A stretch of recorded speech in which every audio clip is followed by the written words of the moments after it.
ആമിയെ താലികെട്ടിയ ശേഷം നിരഞ്ജന് സംഭവിച്ചത് ആ രംഗങ്ങൾ വെട്ടിമാറ്റി കാരണം പറഞ്ഞ് സംവിധായകൻ. സമ്മർ ഇൻ ബത്ലേഹം വീണ്ടും തിയേറ്ററുകളിലേക്ക് എത്തുകയാണ്. റീ റിലീസ് ചെയ്യുന്ന ചിത്രത്തിന്റെ ട്രെയിലർ ലോഞ്ച് ആയിരുന്നു കഴിഞ്ഞ ദിവസം. ബാലതാരങ്ങളായി അഭിനയിച്ചവരും സംവിധായകനും നിർമ്മാതാവുമെല്ലാം പരിപാടിയിൽ പങ്കെടുത്തിരുന്നു. ആമിയെ അവതരിപ്പിച്ച മഞ്ജു വാര്യരും ചിത്രത്തെക്കുറിച്ച് വാചാലയായിരുന്നു. മലയാളത്തിലെ മികച്ച ഗസ്റ്റ് റോളിലൊന്നാണ് ചിത്രത്തിലെ നിരഞ്ജൻ. മോഹൻലാൽ ആയിരുന്നു നിരഞ്ജനായത്. അദ്ദേഹത്തിലേക്ക് എത്തുന്നതിനെക്കുറിച്ച് സംവിധായകൻ വാചാലനായിരുന്നു. ബംഗളൂരുവിൽ സുഖചികിത്സയിലായിരുന്നു ആ സമയത്ത് മോഹൻലാൽ. രഞ്ജിത്തിനൊപ്പമാണ് അദ്ദേഹത്തെ കാണാൻ പോയത്. 10 മിനിറ്റോളമുള്ള രംഗങ്ങൾ ചിത്രീകരിച്ചുവെങ്കിലും ആ ഭാഗം ചിത്രത്തിൽ നിന്നും വെട്ടിമാറ്റുകയായിരുന്നുവെന്നും സിബി മലയിൽ പറഞ്ഞു. സിനിമയുടെ ലൊക്കേഷനിൽ വെച്ചായിരുന്നു രഞ്ജിത്ത് കഥ എഴുതിയിരുന്നത്. തുടക്കത്തിൽ പാട്ടായിരുന്നു ചിത്രീകരിച്ചത്. അതിനുശേഷമായിരുന്നു നിരഞ്ജൻ എന്ന കഥാപാത്രത്തെക്കുറിച്ച് അദ്ദേഹം പറയുന്നത്. ക്ലൈമാക്സിലാണ് ഈ ക്യാരക്ടർ വരുന്നത്. ജയറാമിനും സുരേഷ് ഗോപിക്കും മുകളിൽ നിൽക്കുന്ന ഒരു നടൻ ഈ വേഷം ചെയ്താലേ ശരിയാവൂ എന്ന് അദ്ദേഹം പറഞ്ഞിരുന്നു. കമൽഹാസൻ, പ്രഭു, രജനീകാന്ത് തുടങ്ങിയവരുടെ മുഖമെല്ലാം മനസ്സിലേക്ക് വന്നിരുന്നു. എന്നാൽ സ്വർണം വീട്ടിൽ വെച്ചിട്ടെന്തിന് എന്ന് പറയുന്നത് പോലെ മോഹൻലാൽ ഉള്ളപ്പോൾ വേറൊരാളെ അന്വേഷിക്കുന്നു എന്ന് ചിന്തിക്കുകയായിരുന്നു. സുഖചികിത്സയുമായി ബന്ധപ്പെട്ട ബംഗളൂരുവിലായിരുന്നു അദ്ദേഹം.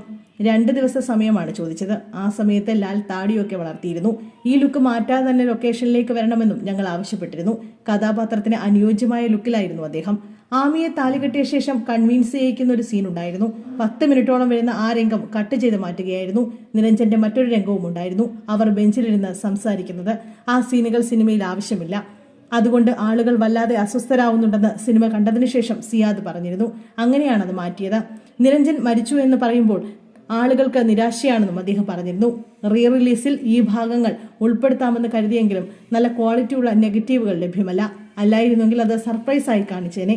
ചിത്രത്തിൽ മോഹൻലാൽ ഉണ്ടെന്ന കാര്യം സിനിമ റിലീസ് ചെയ്യുന്നവരെ സസ്പെൻസാക്കി വെച്ചിരുന്നു. റിലീസിന് ശേഷമായിരുന്നു അത് പരസ്യമായത്. പ്രേക്ഷകരെ സംബന്ധിച്ചിടത്തോളം പ്രതീക്ഷിക്കാത്തൊരു കാര്യമായിരുന്നു അത്. അതുവരെ കയ്യടി നേടിയവരെല്ലാം അസ്ഥാനത്താക്കിയുള്ള പ്രകടനമായിരുന്നു മോഹൻലാലിൻ്റേത്.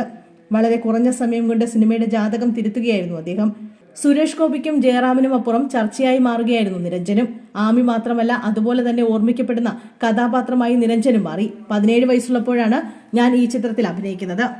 ഇന്നും എന്റെ കഥാപാത്രങ്ങളെ കുറിച്ച് പറയുമ്പോൾ ആമി ആ ലിസ്റ്റിൽ ഇടം നേടാറുണ്ട്.